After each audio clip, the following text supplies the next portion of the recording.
a hand raise from CRLAF. I'm allowing you to speak.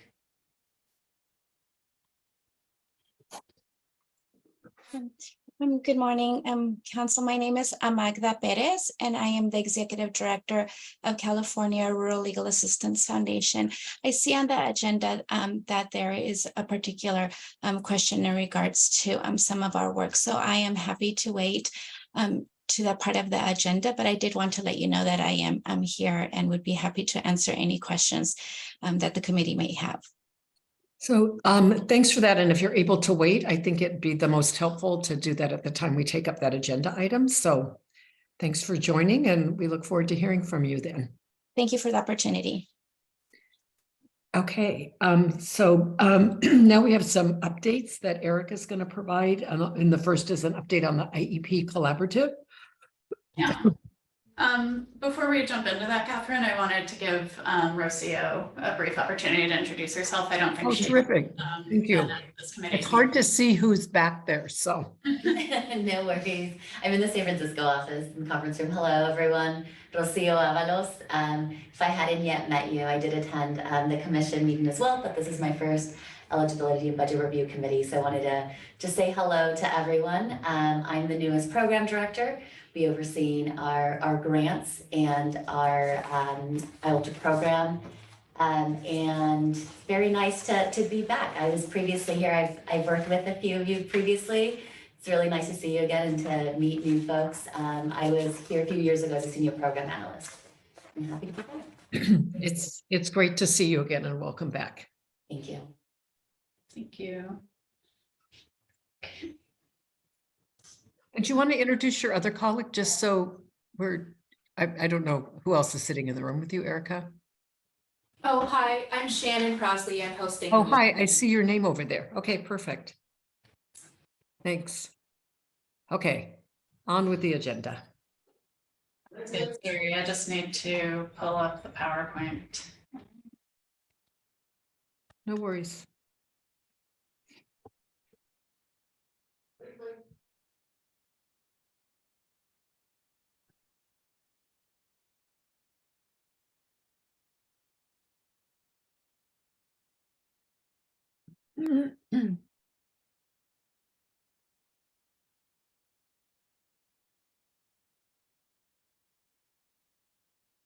Okay. Sorry about that. Hopefully this isn't happening on your screen. On my end, some of the text is We blocked. have like this black. Yeah. You see it too. I have no idea what that is. I don't know either. Can we just refresh and take that off? Yeah, let me try again.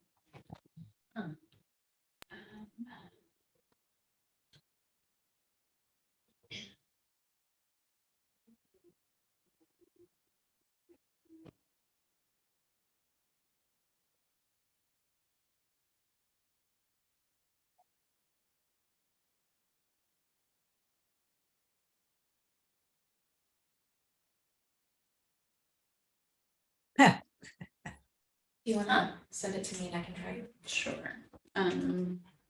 Rocio, do you have the link by any chance for them? If not, I'll. Okay, well, I can run through the updates without needing a PowerPoint, so we can work on getting that for the later parts of the presentation. But the first update is on IEP Collaborative, which is a grantee that would have been in its second year of funding in 2023.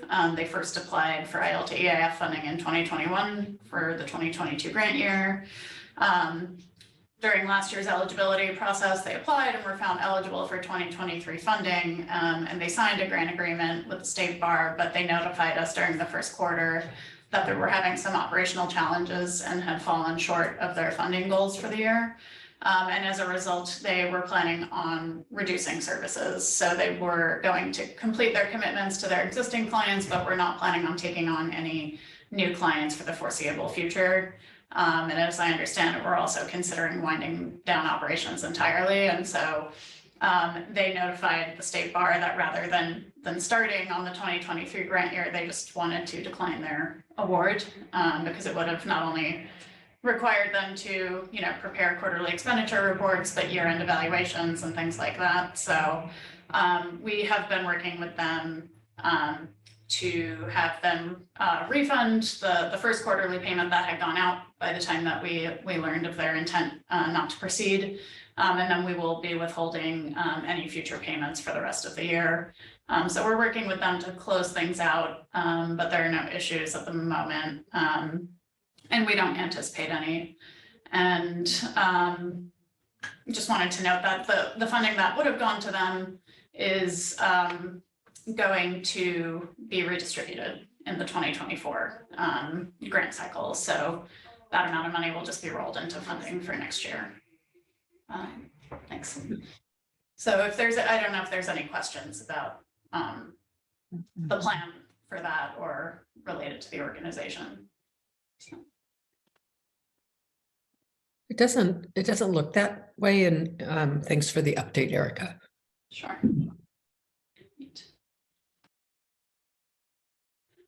Okay, then I think we can move on to the next update related to California Women's Law Center's monitoring visit findings.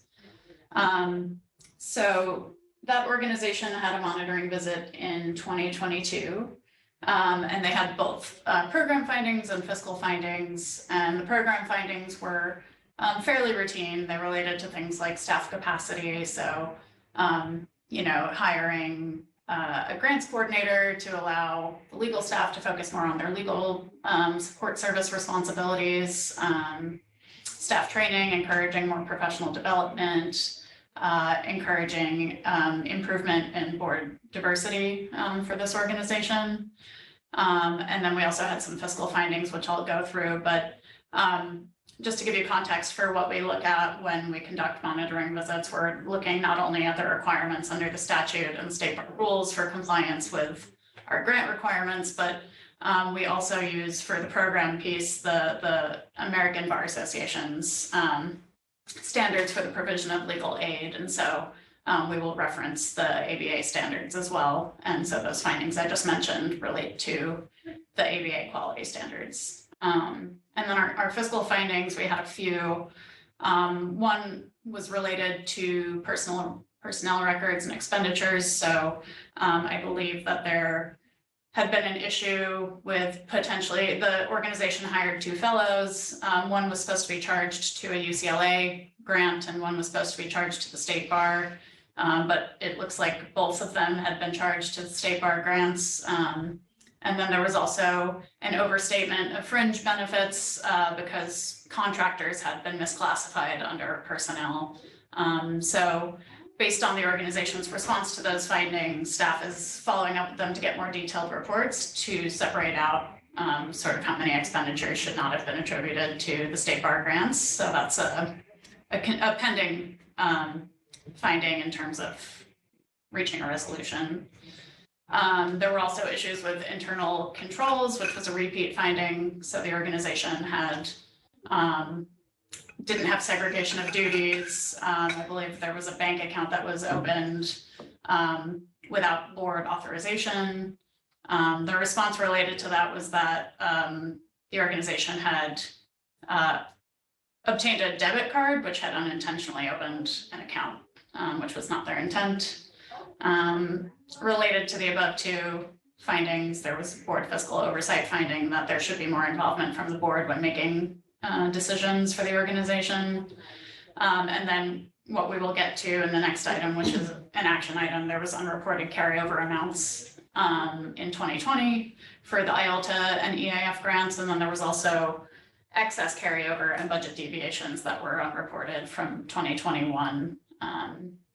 So sort of given the totality of the findings related to this organization, staff is planning on doing a follow-up monitoring visit this year. And we will invite committee members to participate in the follow-up visit if you would like to, just to determine, as I said, there's some of these findings that are still not fully resolved. Staff is seeking more information, so we'll be working to get complete information on these points, as well as to make sure that the necessary safeguards and changes have been implemented.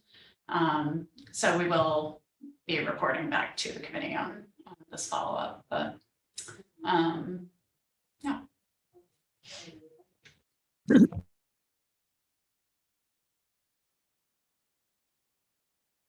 Got some hands raised. I'm gonna stop sharing. Sure.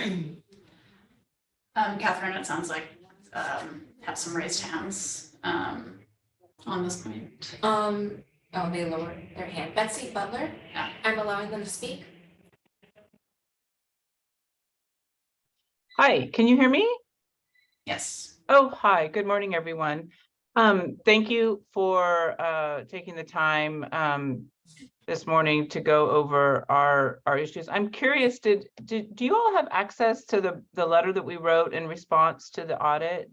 Can you all see that, or do you have access to it? Or no? We didn't post it, no. Okay, just because I know there's a lot of different items going on here. So I just wanted to clarify a couple of things that were just communicated, just to make sure we're all on the same page. With regard to the fellow situation, we had 2 fellows from UCLA because they were very concerned about their graduates not having jobs. They're law school graduates. They paid us to have one. We paid for the other one fully. So it was my error in counting that, in not understanding that I cannot count that because I was being reimbursed for them, and therefore the one fellow's work did not count towards State Bar grant tracking. So that won't happen again. I can honestly tell you we won't take a fellow again. It was not an easy situation. 2020 was very tough. I was trying to help the law school out. That won't happen again for lots of reasons. Moving on to the contract personnel situation, it's a really minor amount and a small error, and we apologize for that too. The way the bank account and the debit card situation was just relayed was not accurate. We opened, there were bank accounts opened. We had a Chase account open that was just a savings account, and then we had a situation arise with Wells Fargo. I know many people have. So we moved our checking account from Wells Fargo to Chase. The board was aware of it. I did not get a resolution. I realize that in the future, that is what the State Bar would like to see. So I will make sure that there's a resolution to that effect. I do have emails from the then board president saying, yes, please move the checking account from Wells Fargo to Chase. So I'm not, just creating bank accounts on my own. By the way, that happened in 2017. We were last audited in 2019, FYI, but that happened in 2017. With regard to the debit card, also that debit card was sent to us in 2017 with relation to said checking account. I did not know that the State Bar would have a problem with the debit card or have any concerns. It's what the bank sent me. I never even set up a PIN for it, so there was no way for me to take money out. Not that you all would know that, but that is the case. The moment this was brought to our attention in December of last year, I went out to Chase to get a regular credit card, which, by the way, doesn't happen overnight. That's it took me probably 24 hours to get the bank all the information they needed, the reasons why, etc. So, but I moved on it as quickly as I could. We now have a regular credit card. It does not have a debit feature. And yeah, we're following up on the other items. The reason I was asking if you had been able to see the letter is, yeah, Heidi let me know yesterday she needed a couple of things. So we'll get those to her today. I could have gotten them to her last night, but I have a lot going on, so I couldn't get to it through the course of yesterday, but it will get to her today. And so I just want to make myself available if there are other questions or as you said, I guess we're going to be having another follow-up monitoring visit. So if there are questions or anything that I can answer that isn't clear or is, just something that's out there that you want me to address, I'm happy to do so. So Betsy, hi, it's Catherine Blakemore, and I Hi, just Catherine. want to thank you for being here and providing the information that you did. And I'm going to see if any other member of the committee has a question from what you provided, and it doesn't look like that. And I don't think on on these items, Erica, right, there's not any action that we're being asked to take, right? This is just information for the committee. And it sounds like Betsy is working with Heidi to resolve the outstanding issues, and it sounds like it's well underway. That's my takeaway from what Betsy said and what Erica previously said. So I don't think there's anything else for us to do. Is that a fair summary?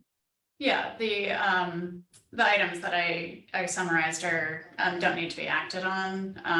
I'll defer to my colleague Heidi, who did the fiscal visit, but my understanding is, because there are some loose ends that need to be tied up and we need some more information, maybe some of these would have a future action item related to them if there were, say, amounts that needed to be returned, something like that. But there's nothing today, because we are still working with the organization to get some more information. Okay, that sounds great. Okay, so given that, I think that takes us to the next item, which also concerns the California Women's Law Center about unreported 2020 and 21 carryover and budget deviations that were disclosed during the monitoring visit. Is that where we are? Yes. Okay, and so did the bar staff want to present some information about that? And then Betsy, if you are welcome to stay, and if you want to provide any comments after the bar's presentation, we would welcome that. Okay, thank you. Yes, so the committee might recall, because we dealt with this same topic at the last meeting, that, the requirements for carryovers and budget deviations are if they're below 10% on the grant, or grantees they're self-executing, they can just do it. If it's between 10 and 25%, staff would require, it would require staff approval and review. And anything over 25% requires commission approval. So in the course of conducting the 2022 monitoring visit with California Women's Law Center, staff learned of a carryover amount from 2020 that was unreported at the time. And so the totals are there on the screen. That was 42% carryover for IOLTA and 31% carryover for EAF that year. For 2021, there had been a requested carryover for EAF, and the actual amount that was carried over was slightly more than would have been approved. And then with 2021 budget deviations for both the grants, there was a 17% deviation on each grant, which would have required staff approval. So because these hadn't gone through either staff or commission review, we're elevating it to the committee for a recommendation to the commission today. Some context for you all is that in 2020, obviously the pandemic happened. A lot of our grantee organizations, their operations were severely impacted. And the commission had implemented a fairly liberal approach to carryover, so allowing very large carryover amounts, as well as a 12-month carryover period. So staff is just noting that, had this request been submitted timely, that in all likelihood, these carryover amounts would have been approved at the time. And then, as we noted in the memo, there has been some inconsistency in prior years in terms of a flexibility around budget deviations. So allowing grantees to wait until the end of the year to submit budget deviations. We've often accepted late requests. And so there is a renewed emphasis on complying with the requirements, but also an understanding that grantees may not always have understood the importance of timely filing these requests or submitting these requests. So did just kind of want to note those points in relation to this particular situation. And in California Women Law Center's response, and I'm sure Betsy can speak to this as well, they noted that they thought they had submitted a 2020 carryover request, but were unable to find record of that. And State Bar staff has no record of it in Smart Simple, so we don't believe that it was submitted. And then in 2021 noted that there was a failure to submit a request due to clerical errors and, challenges working in a remote environment, and acknowledged that it would correct this in the future if facing a situation of needing carryover or budget revisions. So staff is recommending approval of the carryover and the budget deviations in this instance. But similar to the way this topic was treated at the last meeting, would also recommend a warning be provided to the organization, a formal warning that, future instances, if there's a failure to submit the necessary request, that it will be denied, and that the commission will seek repayment of the funds. So Erica, just one question before we, so for 2020 and 2021, would those amounts have now that were carried over, right? They would have already been spent by now, correct? Yes.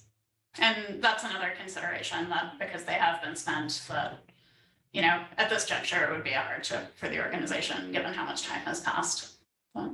Yeah. Okay. Thank you. Thank you for that. Could I comment on that? You sure could. Thank you. Thank you for your understanding. We're most appreciative. Yeah, 2020 was an interesting year. I also lost our longtime accountant. He passed away in 2019, and we started with a new accountant that didn't work out, and now we're on very solid ground with a really tremendous accountant.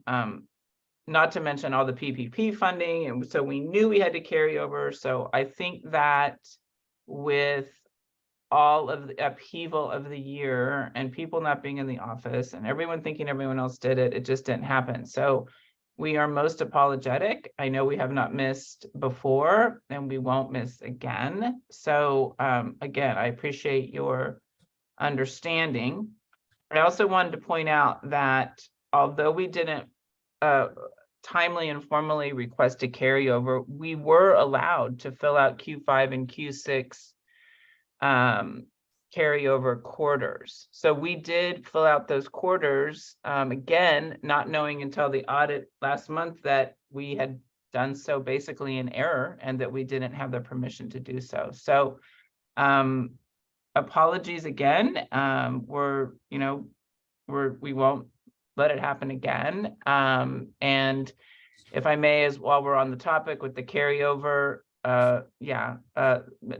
another error that we won't have happen again, and the budget deviations we're paying very close attention to them. So I can't imagine that will happen again either. So appreciate your graciousness, and yes, if there's any other questions, please let me know. Okay, thanks, Betsy. Does anyone on the committee have any questions?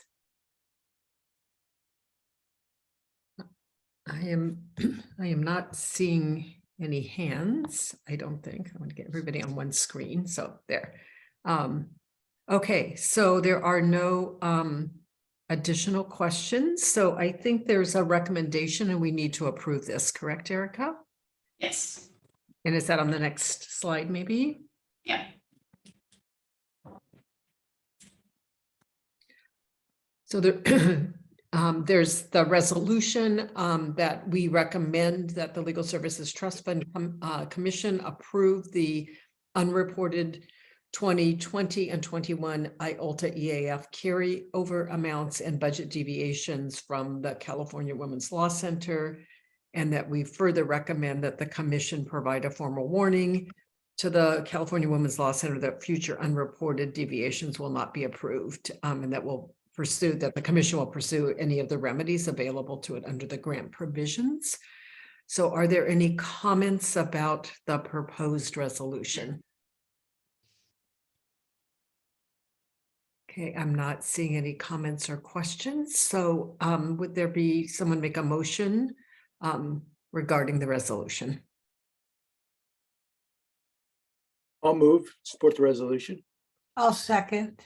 Thank you, Jim and Angie, and I think we're ready for roll call. Cloggy, Fightmaster, Yes. Ing, Yes, Klein, Meeker, Yes. Vargas, Yes. Blakemore. Yes. The motion carries. Thanks so much. And I guess I just want to thank both Betsy for just being here and providing information, and for this, and the state bar staff for the work that they've been doing on this, and just reiterate my request that the bar staff think about ways to, sort of do a fiscal management training proactively for programs, because I think the way that we're applying the standards is different than what potentially programs thought before. And that's not to say the standards are wrong or that the bar is doing something wrong. It's just, I feel like there's a need for education given the number of questions that have come up about kind of carry forwards and so forth. So Angie, did you have a comment? well, I had a question. There's been references about more formal rulemaking that's coming up. It seems like if and when those do get adopted, it's a perfect time for training. And I agree with you, that people know ahead of time what they should do, then they don't make mistakes, or as many. Yes, and we do have plans on the staff end to queue up some additional trainings for grantees and offer those related to a lot of the common findings around monitoring visits and general questions that we're seeing. And we've also related to budget revision requests and carryovers, just given the increase that we've seen since the pandemic. We have made slight adjustments to our forms to be able to more easily on the staff end, in a more timely manner, be able to circle back and provide TA to grantees. So as of the 2022 grant year closeout, and moving forward, we should be able to work a lot more closely with grantees to provide TA. Thanks for that, Rocio. Selena, you had a comment? Yes, I just want to say LAC supports staff recommendation to, to allow California Women's Law Center to continue to use these funds. As Betsy said, 2020 was a really, I guess, financially unpredictable year with all the federal funding sources, and a lot of organizations' audits treated them very differently, and you wouldn't even know until 2021 or 2022 how your auditor chose to treat your 2020 income. But I had just a quick question. I know that under the budget modification request, there's a 5-day time period that it seems like most organizations are unaware of that. I was just curious if anyone is following that practice, because everyone I've mentioned it to seemed very surprised that there was a 5-day deadline.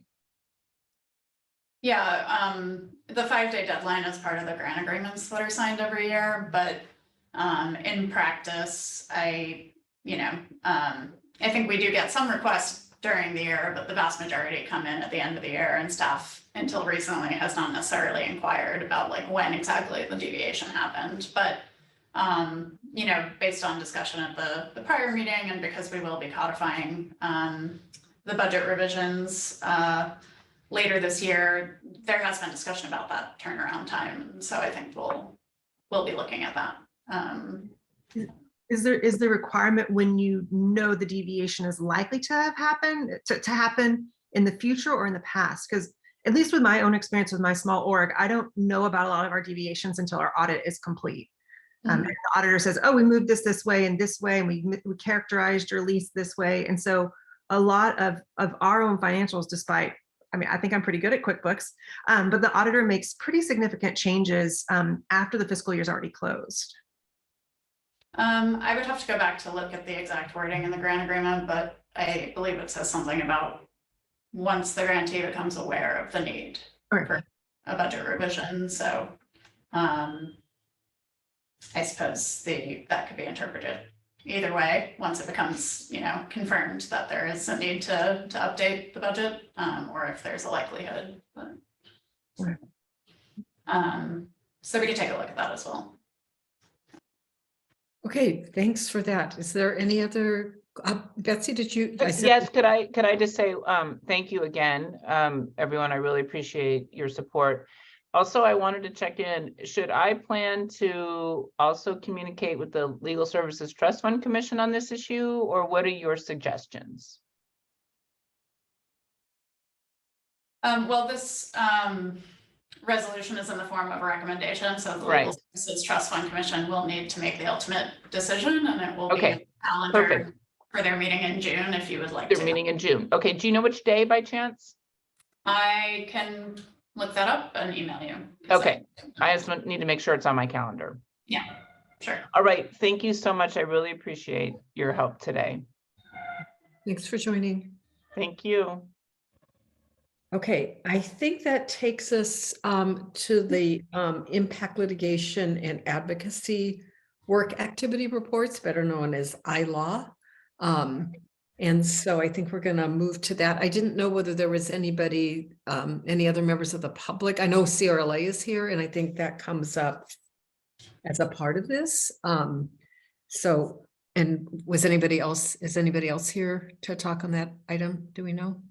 Michael Ross had his hand raised, but he lowered it. Okay, His hand is raised again, okay. and I'm allowing you to speak. Hi, Michael. I'm here from the Public Interest Law Project. I'm here to support CRLAF and its discussion of this item. And would like to speak after CRLAF speaks. Okay, so that's terrific. And maybe what we'll do, since there's two people from CRLA here, is it possible just to talk about that issue first, Erica, do you think? Sure. Okay, so why don't we start with the slides for that, and then we'll take up the CRLA Foundation part of that first. So before we get into the specific activities pertaining to CRLAF, I just wanted to give everybody a little bit of a background and overview on the impact litigation and advocacy work reports. So I know I mentioned this at the last meeting, but just to review it again, these reports are annual reports that we require from grantees, both qualified legal services projects and sports centers. They serve a dual purpose. So they're both an evaluation of 2022 activities and accomplishments, but they're also an opportunity to review these activities to ensure that they're qualifying work, because if they are found to be non-qualifying, organizations would need to deduct those related expenditures from their 2024 IOLTA EAF application.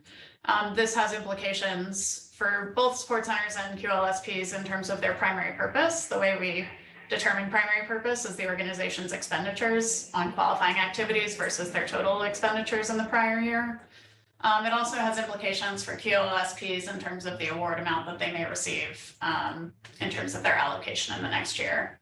So it doesn't impact support centers in that way, because support centers get the same allocation due to the fact that they provide statewide services. They all receive the same allocation. So we require organizations to report on their top 10 advocacy activities and their top 15 impact litigation cases based on the service hours on those activities. If organizations provided more than 25 services and more than 25 ILAW activities, we ask them to summarize the remainder. And this committee reviews activities for the qualifying nature when there's a question about any activity being qualifying. One other thing I wanted to note, which was highlighted in the memo, is there are some proposed pending rule changes that would impact the analysis of these reports. And so the first one being the definition of civil legal services, that there's a pending rule change to be more specific about the definition of civil legal services, and that legal services would now involve work that uses legal knowledge and skills to create, advance, protect, or enforce the legal rights of indigent clients or communities.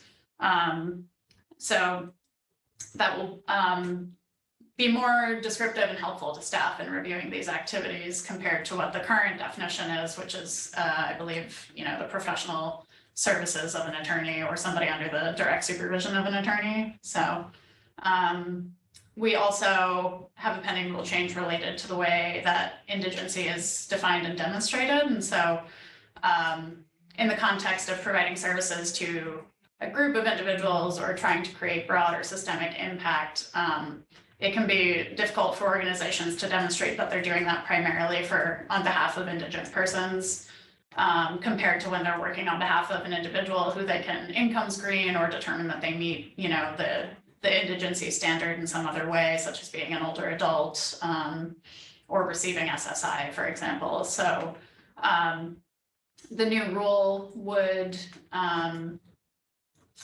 clarify that organizations can do this by demonstrating there's been a disproportionate impact on indigent persons when they undertake these activities, rather than it's primarily benefiting an indigent population.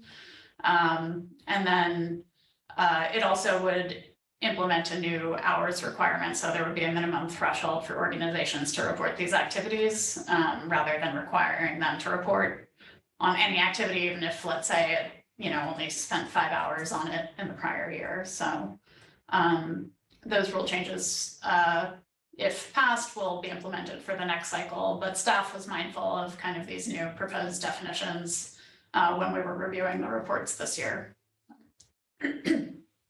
Next slide, please.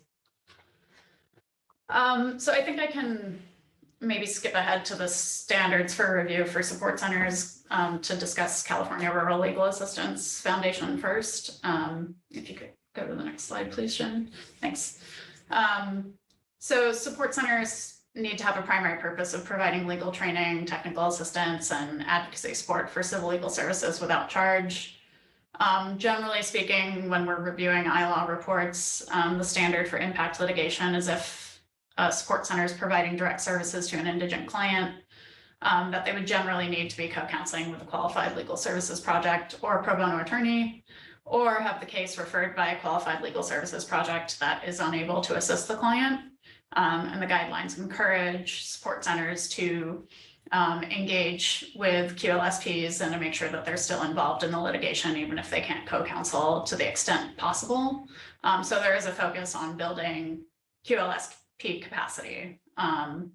For advocacy activities, those are undefined in our governing authorities, but generally speaking, if it's to support, a bill or enforcement of the law related to a topic that addresses the needs of indigent persons or the service priorities of the legal aid community, if it will be beneficial to the work of QLSPs, it's generally been considered qualifying or within the domain of support center work.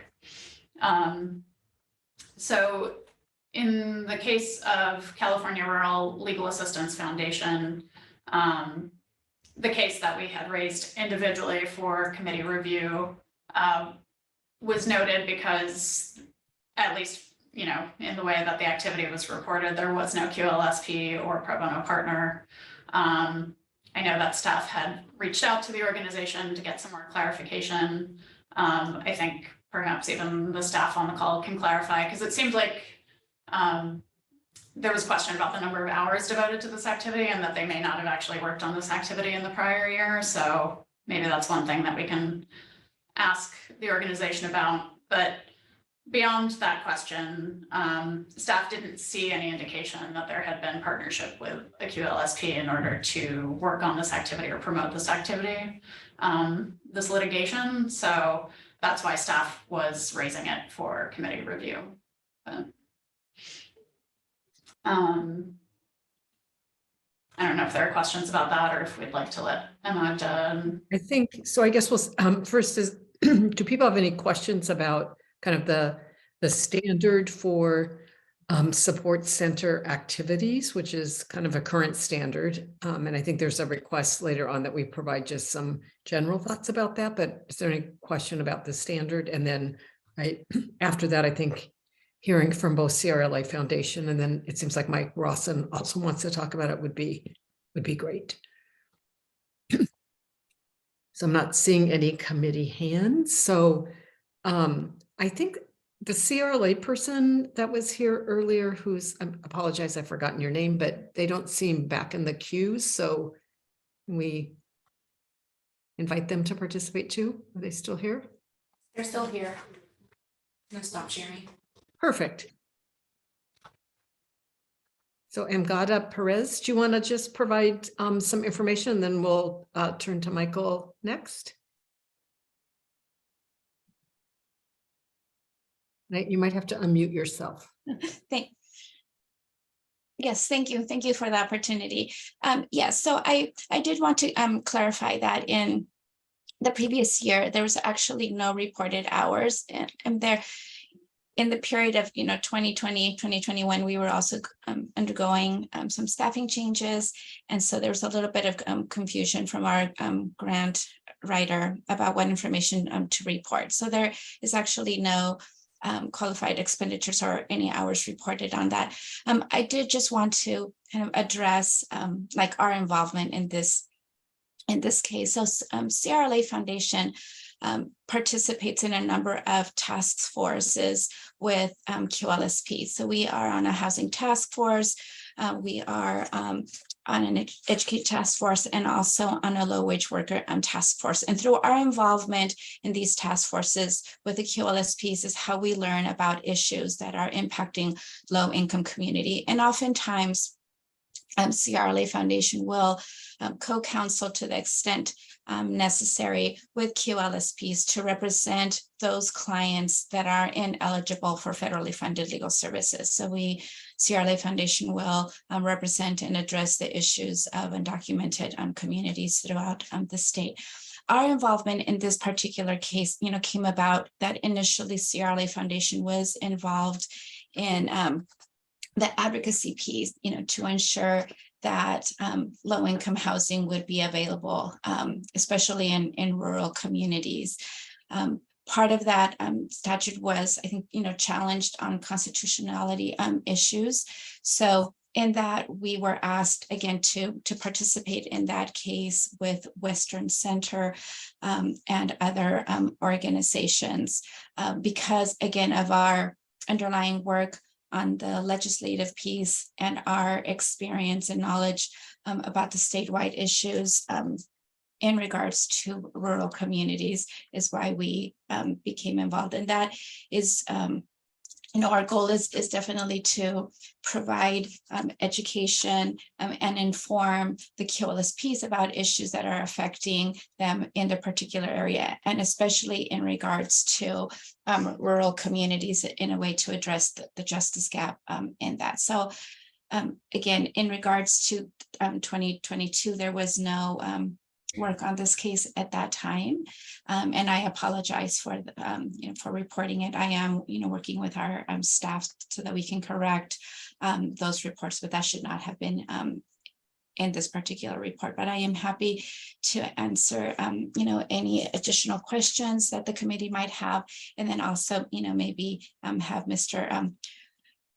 Rawson also, I think, he also has been involved in these issues and worked, collaboratively with us, but I'm happy to answer any questions that might still remain within the committee.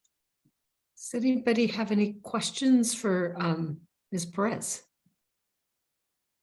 Okay, so not seeing any. Thank you very much for the information and particularly clarifying that there were no hours tracked to this case in the sort of relevant period. So that's helpful. And it seems like Mike Rawson has some comments he wants to make. I don't know if it's specifically about this case or just more generally about the support center standards, but feel free to comment, Mike. Can you hear me? Sure can. Okay.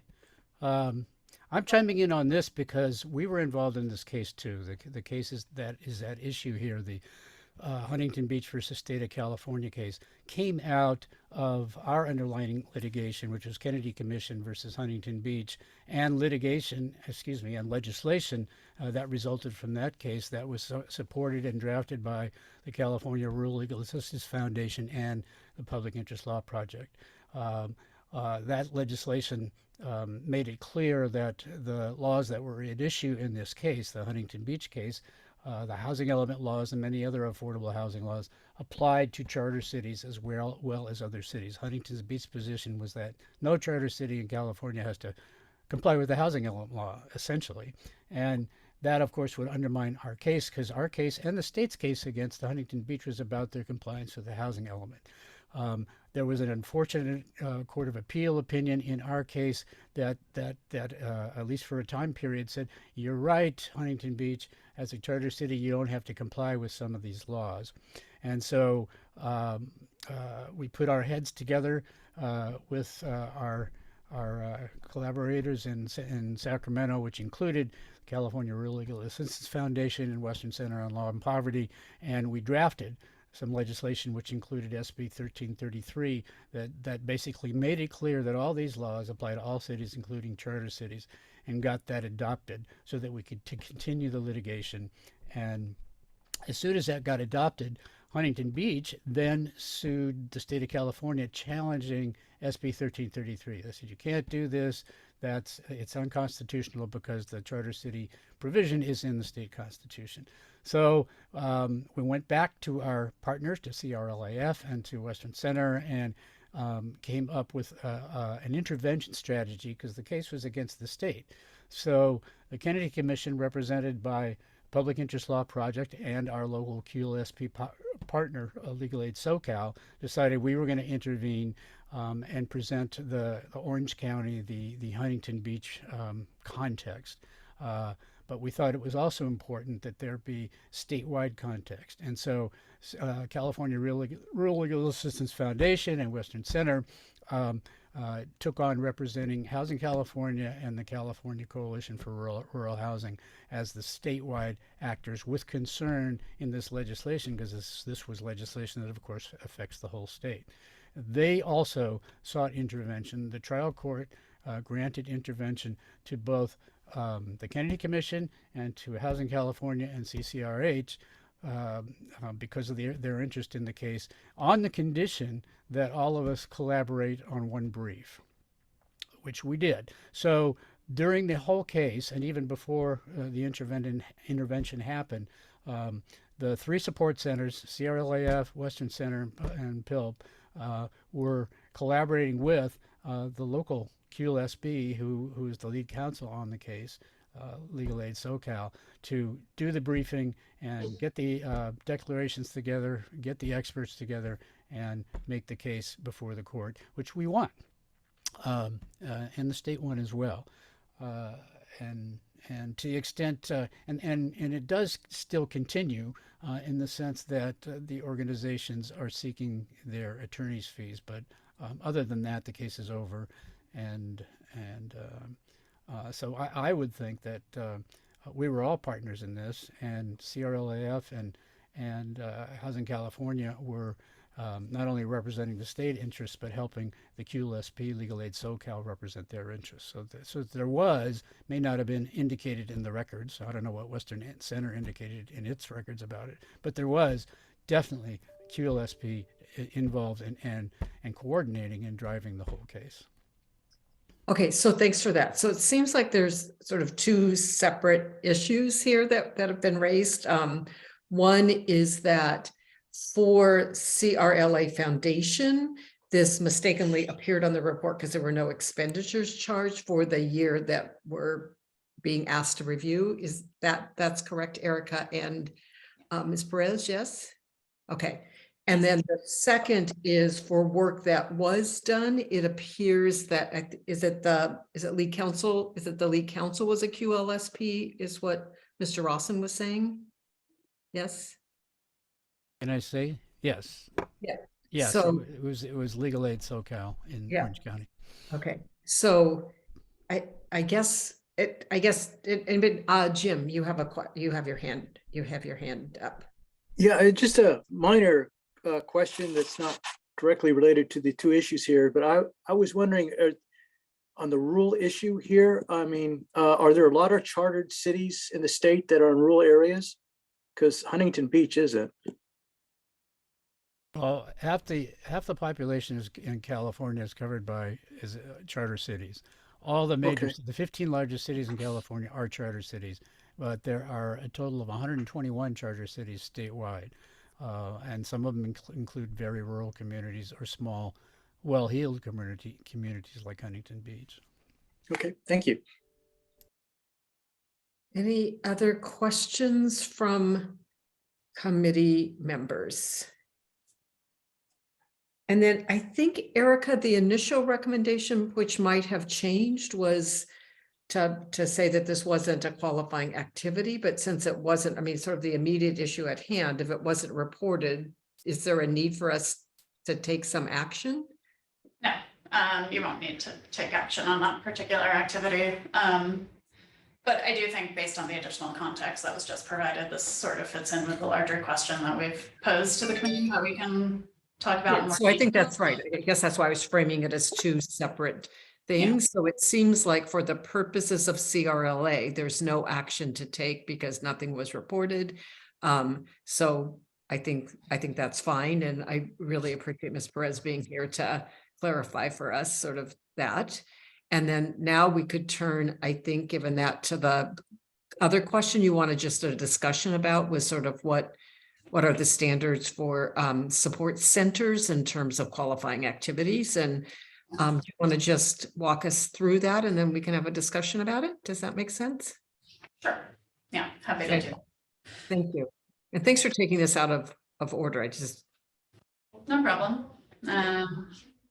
So we had raised the question in the memo regarding support center impact litigation work that may not necessarily have a QLSP co-counsel or pro bono partner, or instances where the client is not directly referred from a QLSP, but where, as you know, the example that was just provided, where QLSPs are sort of heavily involved in the development and the promotion of the work that's being performed, whether that would be considered qualifying under the existing rules and eligibility guidelines as written. This came up in conversation with staff and grantees when we had additional questions about reports, because unfortunately the reports don't always capture, you know, this full detail that's, you know, very helpful to hear. And we realized there were a lot of instances where there was either confusion with the support centers about what's qualifying and what's not, and a desire to get clarification around this to make sure that, you know, they're not doing a lot of work that would be considered non-qualifying, which could jeopardize their primary purpose. And so really the question comes down to looking at the state bar rules. Under the rule, you know, it says legal support services required by statute to be provided by a qualified support center include but are not limited to.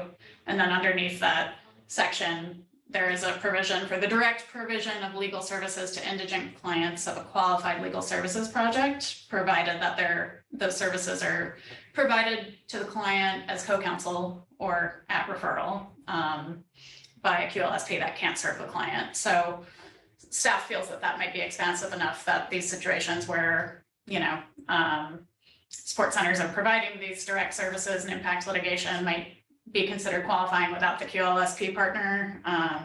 But our eligibility guidelines are a little bit more narrow in that they say it must be referred by a QLSP. The guidelines are not binding, but there is this sort of ambiguity between the two. And so that's why we thought it would be appropriate for committee review. But I will say that in discussing these cases, for the ones that we were, you know, aware of, that this was the dynamic where maybe the case came to the support center through another means, like a pro bono panel. I know with one organization, they received a referral from the Ninth Circuit pro bono panel, so it didn't come through a QLSP, but they tried to recruit QLSP partners as co-counsel to help build capacity, you know, to partner on these activities. Nobody was available. They kept the case anyway to avoid the creation of bad law. You know, they were demonstrating they were trying to keep in the spirit of, you know, building this capacity for QLSPs and incorporating them in decision-making and pursuing changes in the law. So staff felt that, you know, that was perhaps in keeping with the intent of the requirements without perhaps meeting the exact wording of it. You know, the examples that CRLAF and Public Interest Law Project just gave are also, I think, a good way of highlighting these interactions that QLSPs either are involved in a different way or may not be involved, but they're involved in task forces where they are consulted and weighing in on these activities.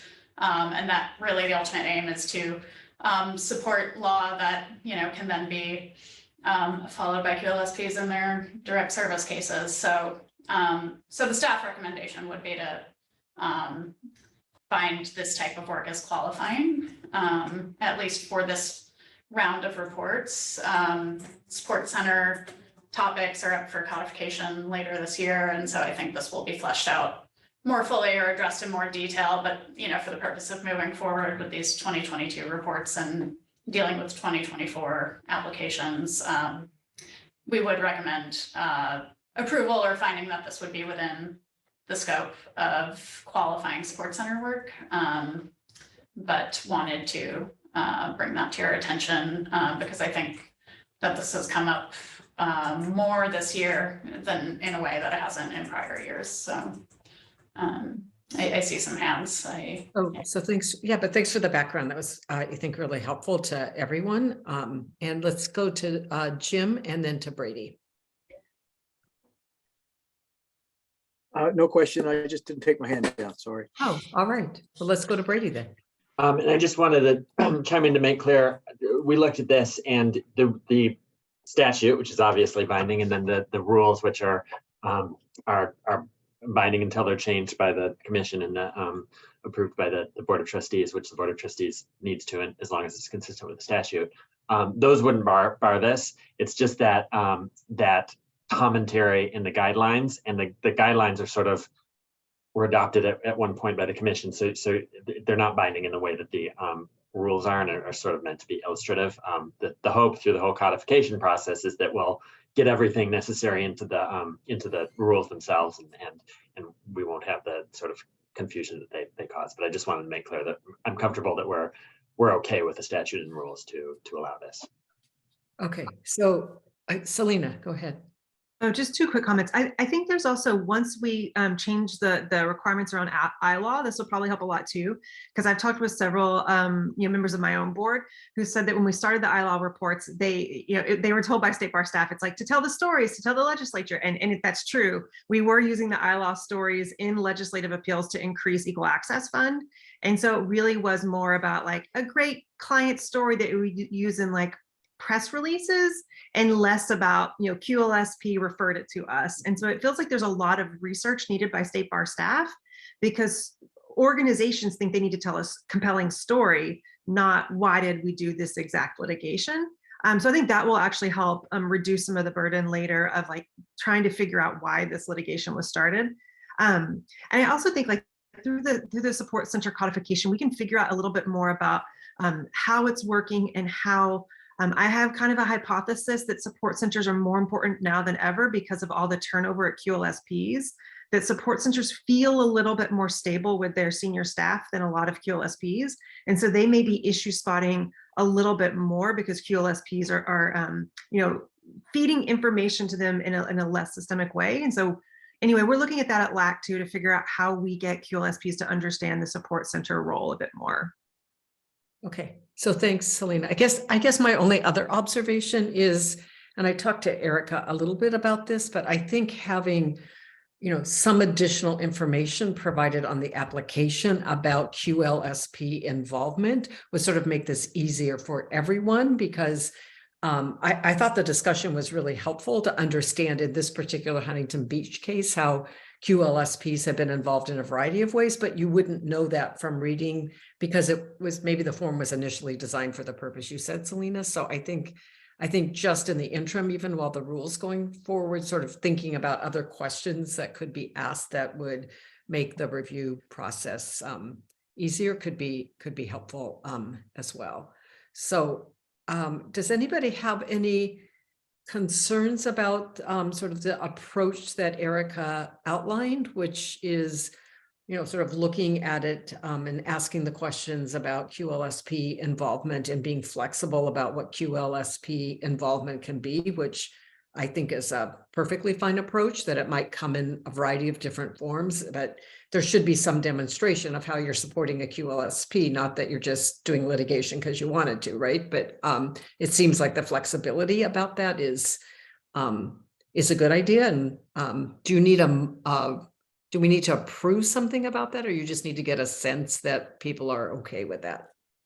Yeah, I think if we can include it in the motion, and I know we have a number of things to approve, we could Sure. get there, just Sure. like, because this might be an acknowledgement or a slight change from the way it's been applied before. Sounds great. So you're suggesting we do that at the end when we're doing all of this, right?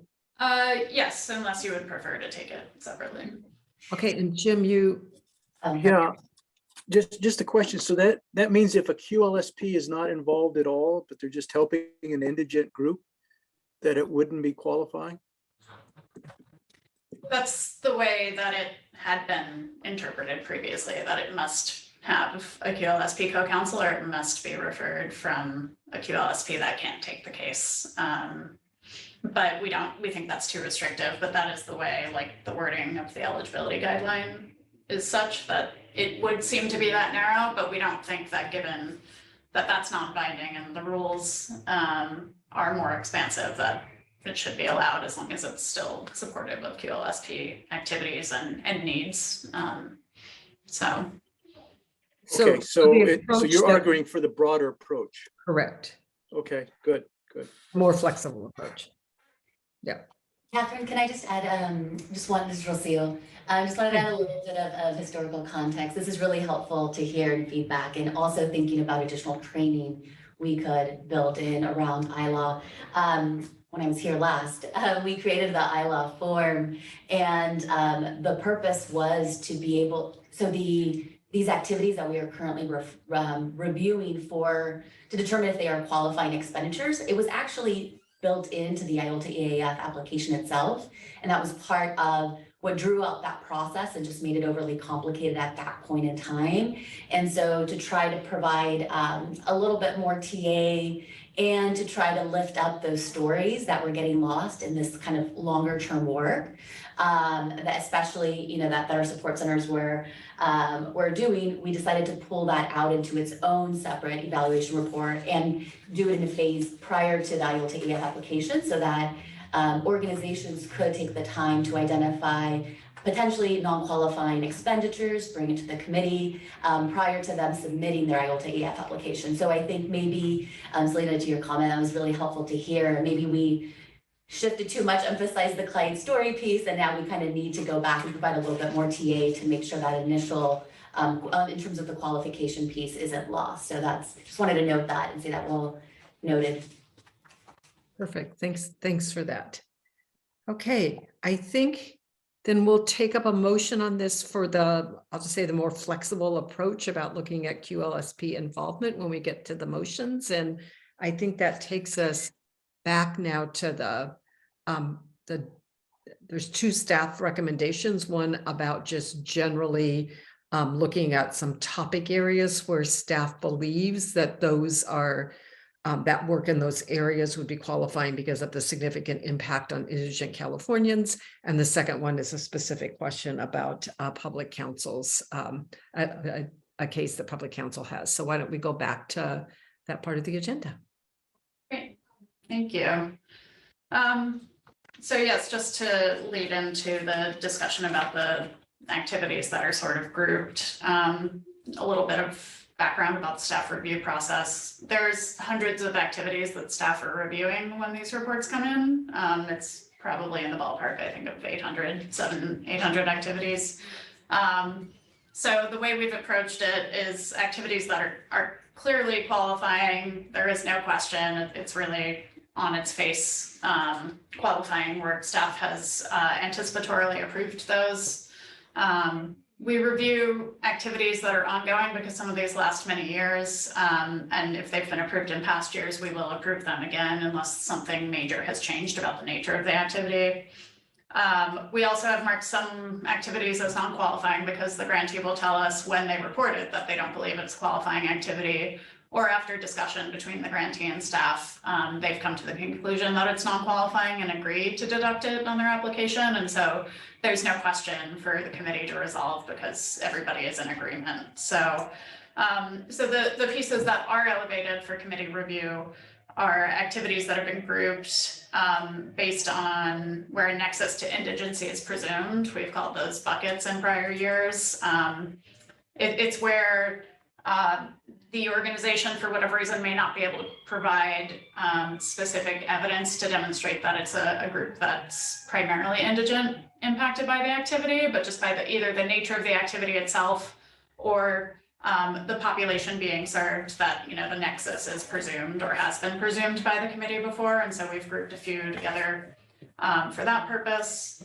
And then we also have a grouping based on demonstrated disproportionate impact on indigent persons. So with those activities, it's clear that it's not confined to an indigent population or primarily indigent population, but the grantee has been able to demonstrate that the outcome of the activity will either confer particular benefit or prevent a specific harm for indigent persons to a degree that's greater than other individuals who are also going to be affected.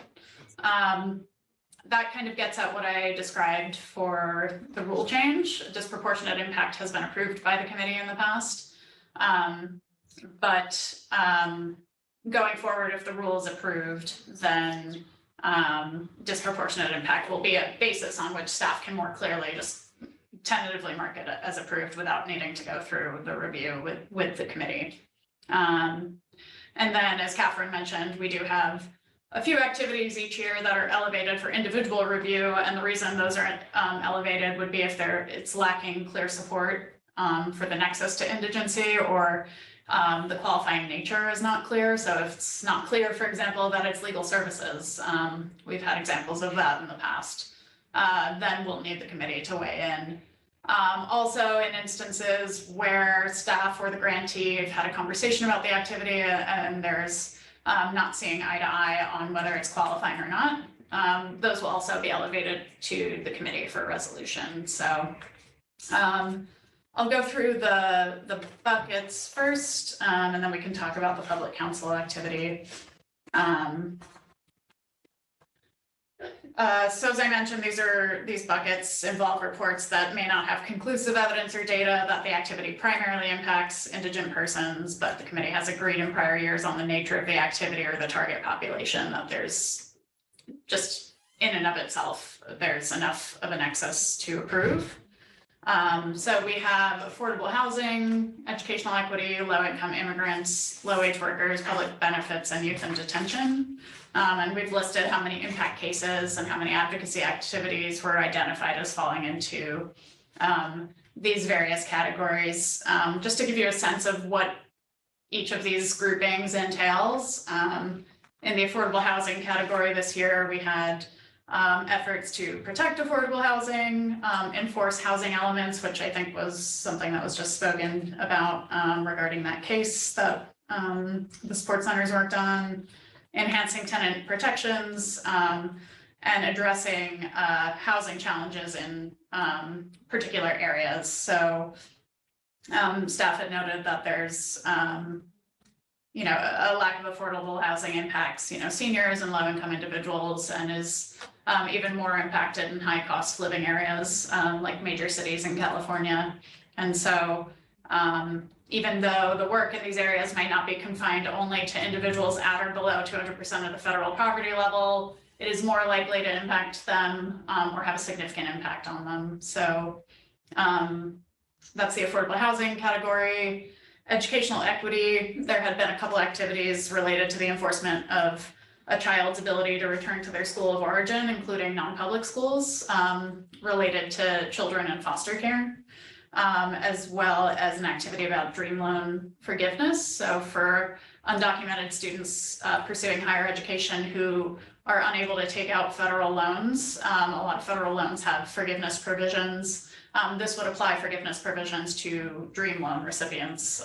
So it would extend those protections to those individuals. And in order to qualify for those loans, it's based on demonstrated financial need.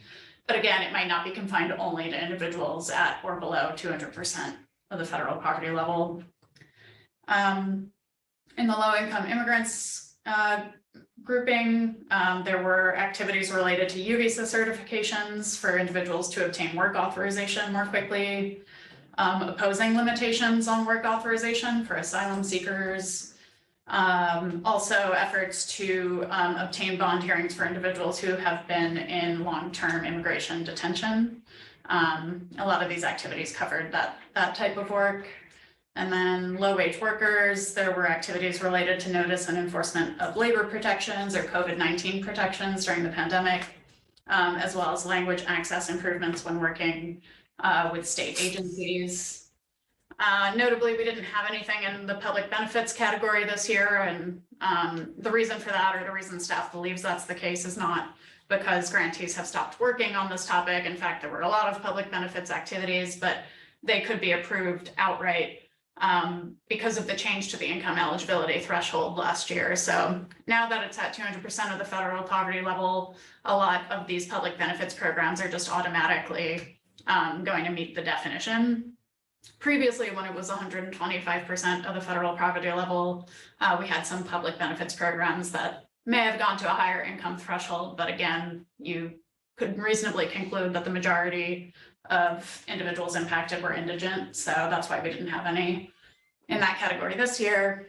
And then in the youth in detention category, there was an activity related to youth offender parole, as well as obtaining court orders, or the requirement of obtaining a court order for a police report when it relates to minors involved in criminal cases. So,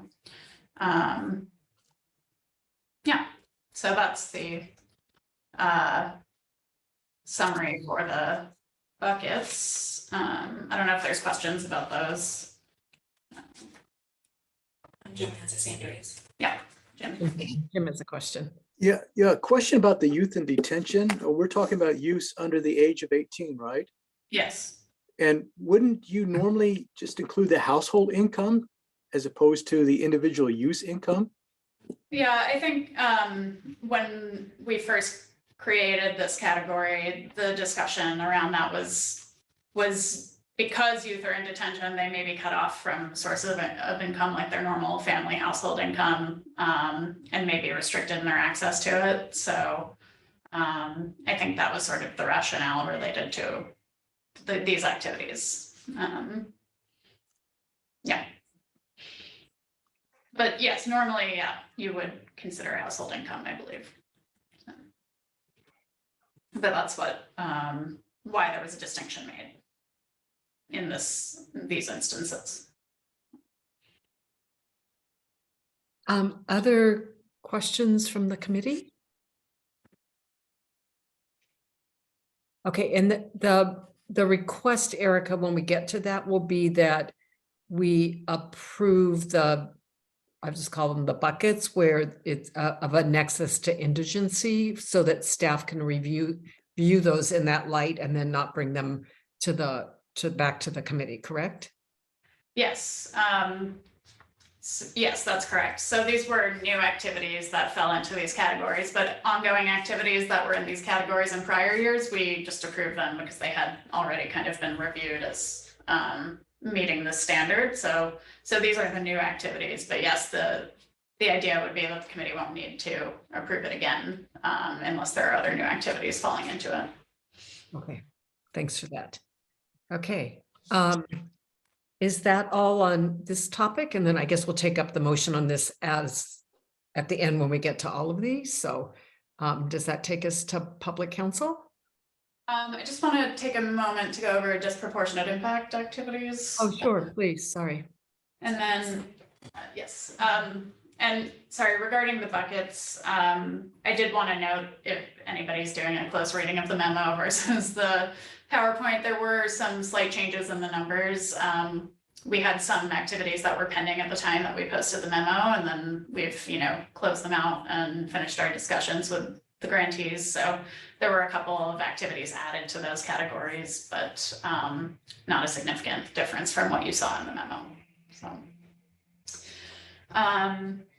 and then, yes, so disproportionate impact activities. These are reports where, again, doesn't have conclusive evidence that the activity primarily impacts indigent persons, but does demonstrate a pronounced benefit to be conferred or harm to be avoided related to indigent persons. The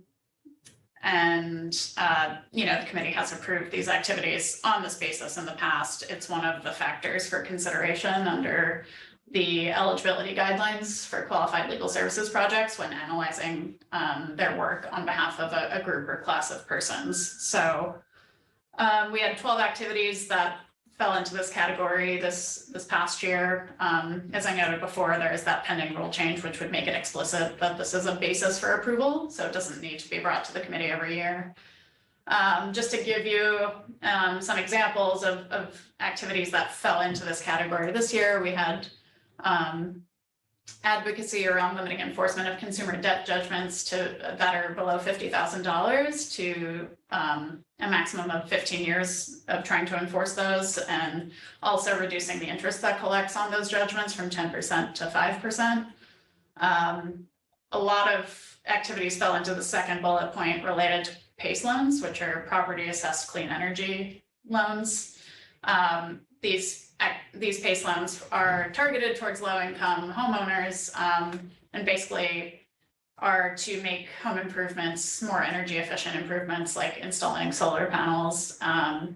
But there's no upfront cost, but then individuals' property taxes go up. And there was a meaningful amount of fraud around this. And so organizations were able to demonstrate that, not everybody impacted is low income or indigent under the statute, but a significant amount are, and those who are impacted would be more significantly impacted or at risk of foreclosure than others. So there were a lot of activities about due process protections and restitution for the victims of fraud. There was a bill related to the habitability for renters of maintaining a safe indoor temperature, and the organization had provided evidence, not that it was primarily indigent, but that those impacted, a significant proportion are indigent and may not be able to, if they are exposed to unsafe indoor temperatures, might not have the ability to move or obtain different shelter. And then another example would be fraud committed through the Direct Express Debit Program, which is a debit card for federal benefits.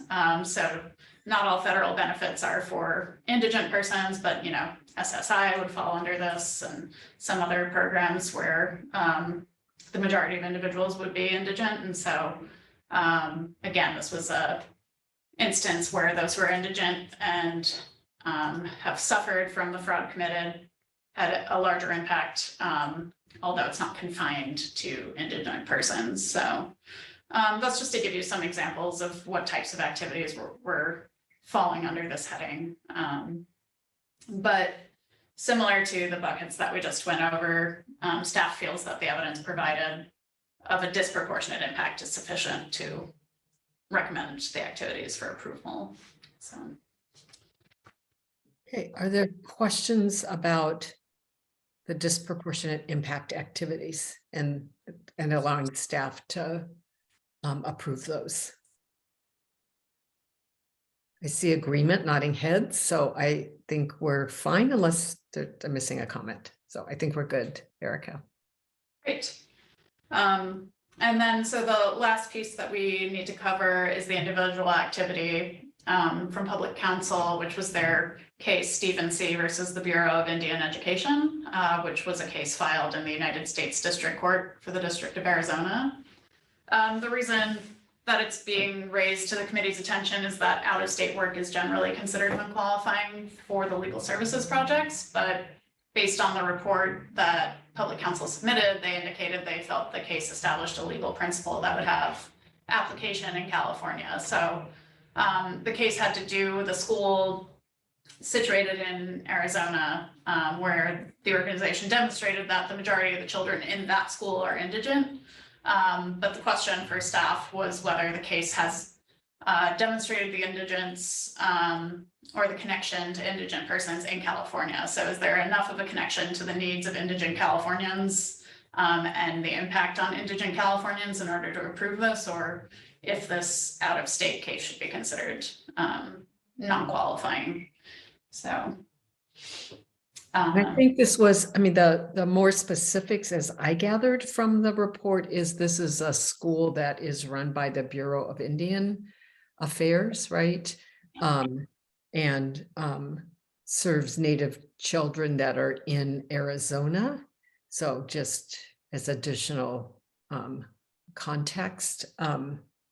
So are there other, I have some other comments, but let's see whether other committee members have comments or questions.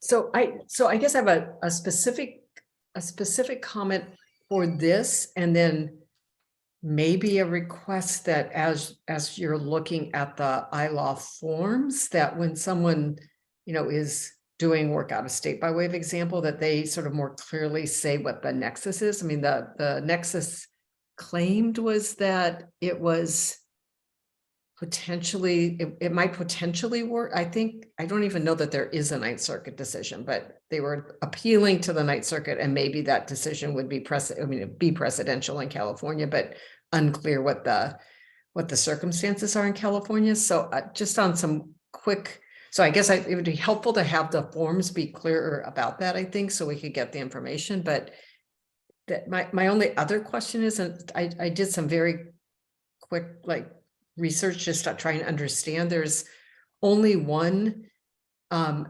school in California run by the Bureau of Indian Affairs. It's located in Riverside. It currently serves, I think, 200 and some students. It seems like kind of a declining population. It's a boarding school, actually. It's called the Sherman Indian School, I think. And the individuals attending school there come from 68 different tribes from throughout the United States. So I was just trying to understand kind of, you know, does this program know about what's happening at that school? And therefore they think like a precedent that they get in a case out of Arizona in the Ninth Circuit could be used. Do we know enough about what's happening at that school? So that might just be me, but anyway, that's just sharing sort of, it might help to understand from the program just a little bit more about what that nexus is to California. Yeah, I do not have that level of detail at the moment, but I would be happy to follow up with the organization to request, more details along these lines, because it was not clear in the report itself, what that connection to California was beyond their statement about the, the legal principle applying in California as well. So I think this is,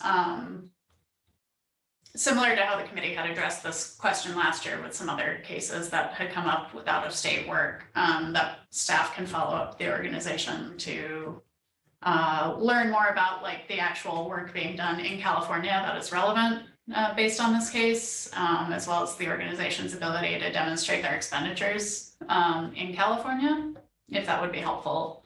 But I don't have that information at the moment. Other committee members have questions or comments, or Selena? I mean, I think Erica is right that oftentimes this is just a helpful additional conversation. Like in past cases, if similar to Mike Rawson's very comprehensive knowledge of the history of that litigation, I think probably talking with public counsel a little bit more about the nexus would be helpful. And I just skimmed the report, and it does look like they use significant pro bono counsel on this. So it's possible that the lead counsel were pro bono counsel, and they're really just counting the staff hours of working with pro bono counsel. And maybe even just if there's been any staffing changes, perhaps maybe just the director of litigation can answer questions about this case. It looked like, I read it to be that there were 0 pro bono hours reported for this year. That's how I read it. And that they had spent like $500,000 or something, that public counsel had potentially spent $500,000 litigating the case. So I'm not looking at it right now, but that's what it listed a pro bono firm and a private law firm. But then I thought when it got to the number of hours that there weren't any. I'm not quickly finding it, so. Yeah, I remember seeing Munger tolls when I was Yeah, reading. that's I all assumed- true. Yeah, I assumed that they did the majority of litigation, but I very well could be wrong. So are people in agreement with just getting some additional information from the program so we can better understand the nexus to California and then make a decision, I guess, at our next meeting? Erica, is that what we would do? Yes, we would bring this back to you for consideration at the next meeting. Okay. Seems like there's nodding of heads about that, so that would be great. And Great. I think that takes us to the recommendations, right? Yes, so we can remove this activity and CRLAF's activity from the motion. And let me see quickly. Shannon, if you can go to the next slide. Okay, yes. So I believe that, oh, sorry, next one. One more. I had a few different versions of the motion depending on the outcome. Okay. Sorry about that. Thank you. Okay. So, yes, so this would be the recommended motion from staff that the committee approve the following activities for purposes of the 2024 IOLTA EIF application. So it would be activities that staff, that we didn't talk about individually, but that staff has no reservations about approving because on their face, they appear to be qualifying work. Activities that we discussed where the nexus to indigency is presumed, activities with demonstrated disproportionate impact, and then the conversation that we had before about support center direct services to indigent persons, that even if there is no QLSP partner, with the knowledge that the case was undertaken with QLSP involvement, that this would be considered qualifying. Okay. Thanks for that. Jim, you have a comment? Just a clarification, what do you mean by buckets?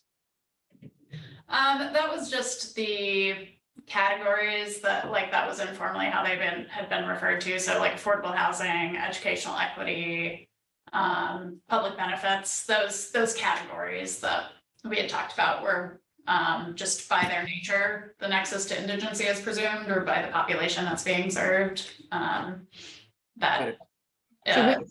just wondered, could we say instead like activity categories where the nexus to indigency is presumed and take out of a formal motion the word buckets maybe? Yeah. Do you want me to rewrite? Sure. Okay, Yeah. thank you. Shannon's just gonna make that update. Perfect. Thank you. Sure. And then are we deciding this or does this have to be a recommendation to the Trust Fund Commission? The way it's been handled in prior years is that it stopped at the committee. Okay, great. Just wanted to make sure we were doing what you needed us to do. Is there anything else? I think it was activity categories where. For bullet point number 2? Yep. Okay, perfect. Activity categories.